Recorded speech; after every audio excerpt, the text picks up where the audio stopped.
Bonjour, je vous retrouve aujourd'hui pour une vidéo pour vous présenter les livres que je prévois lire dans le mois de mars.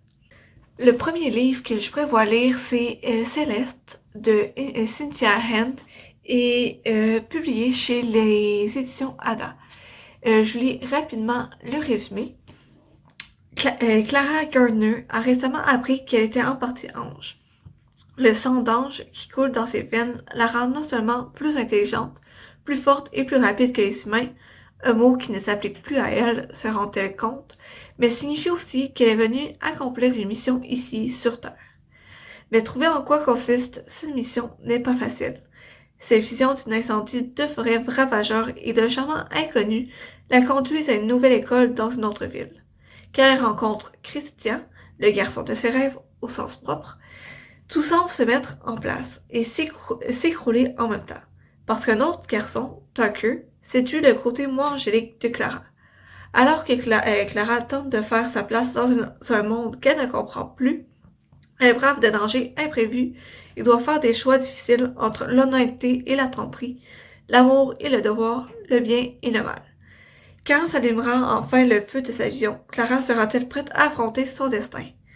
Céleste est une histoire émouvante d'une lutte entre le devoir et la passion où s'entrecroisent l'amour et le destin. C'est un livre que j'avais lu il y a un certain temps. Je devais être au secondaire et je me suis dit qu'il était temps de me replonger dans cet univers-là parce que je suis plus sûre si j'avais lu toute la série au complet et j'aimerais ça faire ça, toute la lire. Le deuxième livre que je voudrais lire durant le mois de mars, c'est 13 petites enveloppes bleues de Maureen Johnson et publié chez les éditions Gallimard Jeunesse. Je vous lis encore une fois le résumé. Ginny découvre à la mort de sa tante adorée 13 petites enveloppes bleues, comme autant de signes dans un jeu de piste. Voici la jeune américaine partie pour un grand voyage à travers l'Europe. À Paris, Londres ou Rome l'attendent la vie et l'amour. En gros, c'était un livre qui m'avait été proposé dans le blog que je tiens sur les lectures que je fais. Le site, le lien vers le site est toujours dans la description de mes vidéos si jamais vous voulez aller voir. Donc, il y a quelqu'un dans mes commentaires il y a quelques années qui m'avait proposé cette lecture-là. Et je l'avais jamais acheté, mais encore une fois, je trouvais qu'il était temps que je lise. Et le troisième livre que je prévois lire, c'est La bibliothécaire d'Auschwitz de Antonio J. Iturbi, chez les éditions Flammarion. Évidemment, comme vous pouvez deviner par le titre, c'est une histoire basée sur des faits historiques, mais c'est une histoire de fiction. Je vous lis rapidement le résumé. À 14 ans, Tita est une des nombreuses victimes du régime nazi.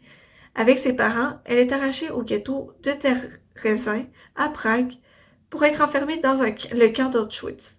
Là, elle tente, malgré l'horreur, de trouver un semblant de normalité.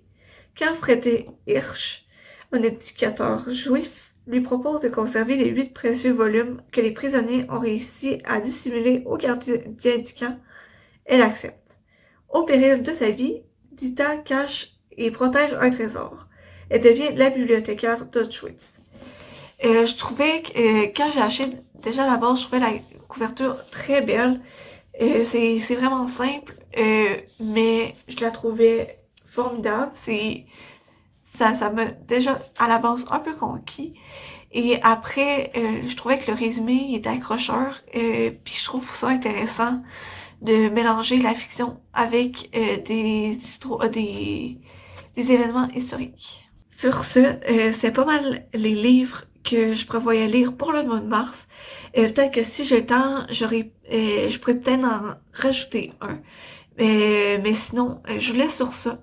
Donc, à la prochaine et aux prochaines vidéos.